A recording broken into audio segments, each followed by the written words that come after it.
Bienvenue dans cette nouvelle vidéo de Lexical Info. Au Mali, les mercenaires Wagner progressent au centre du pays. N'oubliez pas de vous abonner juste en bas de cette vidéo à Lexical Info. Plus de 300 paramilitaires et soldats russes seraient désormais déployés au nord de Bamako, selon des éléments recoupés par Le Monde. Il n'y a désormais plus aucun doute. Les mercenaires russes affiliés à la société privée Wagner sont en train de se déployer au Mali, et plus particulièrement dans le centre du pays. Alors qu'à la veille de Noël, ils étaient évalués à seulement une quarantaine d'individus cantonnés sur une base aérienne adossée à l'aéroport de la capitale, Bamako, leurs effectifs atteindraient désormais 300 à 350 hommes, qui ont progressé jusqu'à Tombouctou, selon plusieurs sources françaises et locales. C'est au détour de l'explosion d'un engin explosif au passage d'un véhicule, puis d'un affrontement avec des djihadistes, que la présence de ces paramilitaires a été identifiée dans le centre du pays.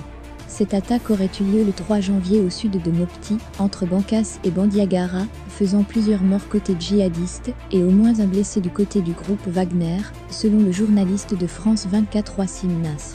Un bilan qui se serait alourdi, jeudi 6 janvier, à au moins un mort et 2 blessés chez les Wagner, selon nos informations. À ce stade, il reste néanmoins des ambiguïtés sur le statut de ce contingent, une partie pourrait être de simples militaires russes. Mais conformément à ses habitudes, Moscou garde le silence, tandis que les autorités maliennes continuent de nier tout contrat avec le groupe Wagner. Le 5 janvier, l'armée malienne a seulement confirmé que des soldats russes étaient arrivés à Tombouctou. Fin décembre, un porte-parole du gouvernement de transition avait aussi indiqué que des instructeurs russes étaient présents au Mali. La proportion grandissante d'effectifs liés au groupe Wagner au Mali est toutefois certaine, affirment les sources françaises interrogées par Le Monde. Cela ne fait aucun doute que le tapis roulant avance, avec de plus en plus de monde dessus, précise l'une d'elles évoquant désormais une empreinte significative. Comme ils l'ont déjà fait en République centrafricaine, c'est dans l'accompagnement au combat des forces armées maliennes, FAMA, que les 300 à 350 russophones identifiés pourraient désormais être impliqués, principalement à Ségou, Mopti et Sévaré, où leur nombre atteindrait environ 200. Quelques dizaines d'hommes seraient aussi déployés à Tombouctou, une zone où sont présents les casques bleus de la mission pour la stabilisation du Mali des Nations Unies, MINUSMA, ce qui pose directement le problème de la cohabitation entre ces deux forces internationales aux objectifs, principes et règles d'engagement très différents. Les hommes du groupe Wagner et les éventuels instructeurs russes aux côtés des FAMA seraient arrivés au Mali au compte-gouttes depuis mi-décembre par voie aérienne. Mais selon les sources interrogées, ils n'ont pas transité par les contrôles habituels aux frontières de l'aéroport de Bamako et ont été débarqués de manière discrète en bout de piste, d'où leur identification incertaine. C'est par la route, ensuite, qu'ils ont progressivement été transportés vers le centre du Mali malgré les démentis officiels des autorités maliennes. D'abord observés, en décembre, à Bamako, mais aussi dans des zones périphériques telles que celles de Nara ou de Sikasso, les éléments précurseurs de Wagner se sont donc dirigés vers le centre du Mali, plus exposés au combat, et plus visibles aux yeux des observateurs. C'est ainsi en plein pays d'Ogun qu'aurait eu lieu l'affrontement entre djihadistes et militaires ou paramilitaires russes. Une zone où la Katiba Massina, affiliée au groupe de soutien à l'islam et aux musulmans, GSIM, lui-même lié à Al-Qaïda, maintient son emprise hors des villes et joue des conflits entre communautés peu liées. Le déploiement des hommes de Wagner ou de militaires russes, dans cette région est ainsi tout sauf anodin.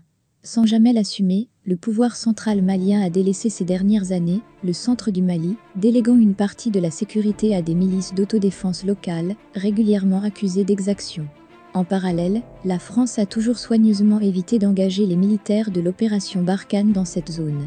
Ligne de colère la junte malienne, qui a pris le pouvoir après un coup d'État en août 2020, serait-elle ici tentée de réaliser un coup d'éclat, en espérant un début de reconquête militaire, au moment où les pressions, extérieures comme intérieures, s'accentuent?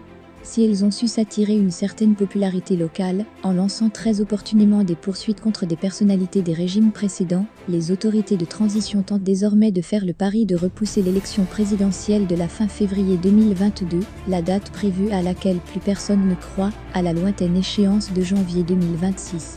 La plupart des partis politiques maliens ont déjà rejeté cette intention manifeste de conserver le pouvoir et les pays ou organisations engagées dans le pays s'agacent et s'inquiètent de la dégradation de la situation au Mali, qui a déjà sérieusement impacté ses voisins. Les regards sont donc désormais focalisés sur le sommet de la Communauté économique des États d'Afrique de l'Ouest, CEDEAO, qui doit se tenir le 9 janvier.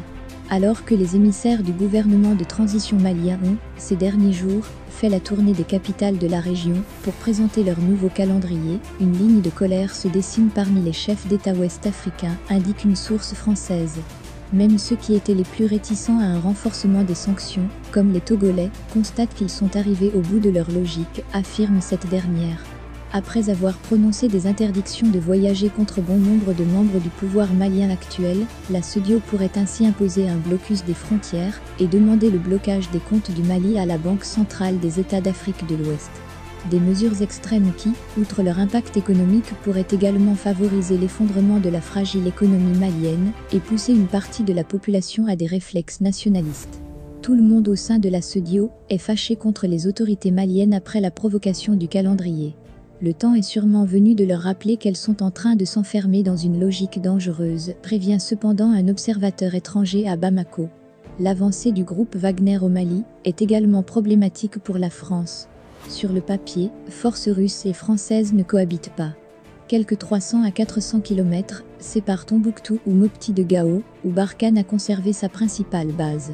Mais les militaires français font aussi de l'accompagnement au combat de l'armée malienne. Une situation paradoxale, quand les contacts politiques sont au point mort avec le gouvernement de Bamako.